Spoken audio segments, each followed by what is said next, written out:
Chinese Cindrella by Adeline N. Ma, Chapter 12. Big Sister's Wedding. Father and Yang continued to travel to Tianjin on business. Sometimes they took Big Sister out of school to accompany them. Everyone wondered why. Did father need Big Sister's translation skills? It soon turned out Niang had other ideas. During the Chinese New Year holidays in 1948, Niang's plans came to light. On Sunday afternoon, Big Sister came into my room after lunch. Aunt Baba, Ye, and I were playing cards. Big Sister sat down on Aunt Baba's bed and told us that father and Niang were lunching at the posh Cathay Hotel with guests from Tianjin. Dr. Sung was nice doctor and used to live next door to us. His son Samuel had recently returned from America and was looking for a job. Big Sister wouldn't play with us but kept doodling Chinese and English words on a sheet of paper. I leaned over and saw that she had scribbled Mrs. Samuel Sung in English and Chinese over and over about 30 times. Then she told us father and Niang had introduced Samuel to her and she had agreed to marry him. She was smiling as she related this and appeared quite pleased, but I felt sad and frightened for her. I thought Big Sister is only 17 years old and Samuel is already 31, almost twice her age. When I get to be 17, I sure don't want to be taken out of school to marry someone whom I have just met, especially when he is so much older. How can Big Sister remain so cheerful when her life is about to take such a ghastly turn? To be taken out of school and thrust into the arms of a stranger. No more classes, no more schoolmates, no possibility of ever going to college, not even a high school diploma. How devastating. What did Niang say to induce Big Sister to agree to such a fate? Why is she going along with it? Is this going to happen to me too? I'll simply have to run away from home if Niang ever threatens to force me into an arranged marriage. But where can I go? Who will take me in? There must be millions of unwanted Chinese girls like me in Shanghai. I imagined Niang introducing me to a strange man and ordering me to marry him. The thought filled me with horror and fear. Weeks before Big Sister's wedding, gifts started arriving at our house.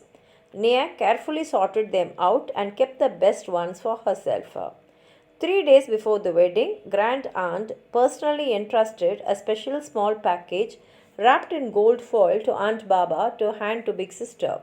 On opening the elegant leather case in Aunt Baba's room, Big Sister found a lovely pendant made of antique imperial green jade hanging from a heavy gold chain.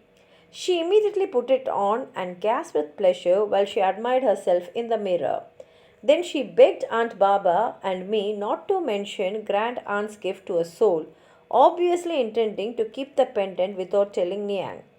The wedding was a formal and brilliant affair with a banquet for 500 in the grand ballroom on the ninth floor of the Cathay Hotel at the junction of the Bund and fashionable Nanjung Lu and overlooking the Huangpu River. The room was filled with masses of fresh flowers, and the Chinese character for double happiness was outlined in red blooms against the wall.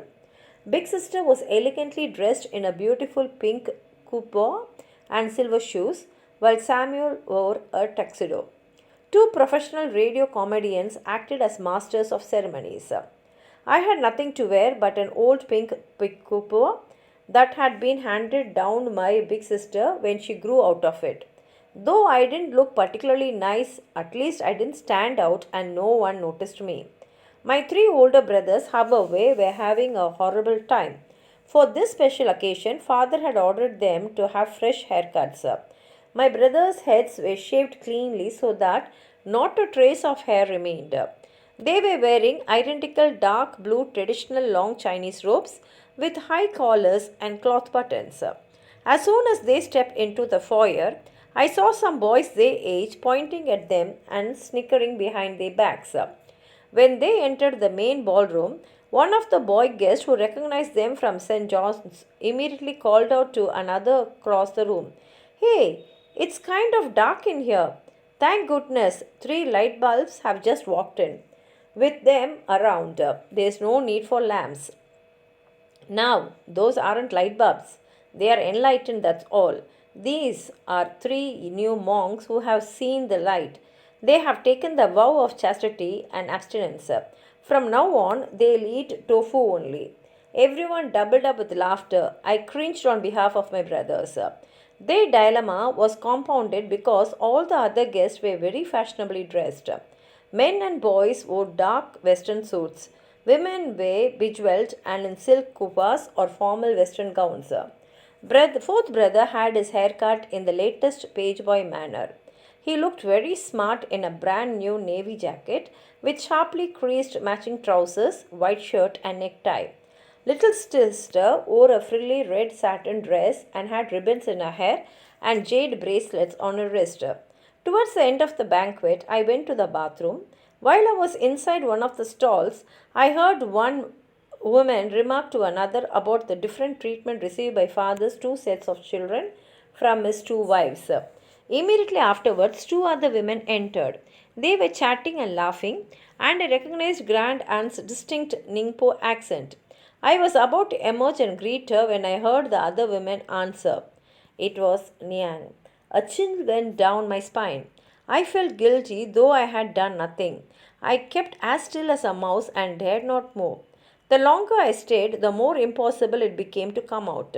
Aunt Grant was complimenting Niang on her jade ring, telling her it had the same translucency as the jade pendant she had asked Aunt Baba to hand to Big Sister as a wedding present. In a few sentences, Niang already found out everything without revealing that she had been kept in the dark about the gift. Hearing this, I was more nervous than ever and stayed motionless in my stall until long after they had left.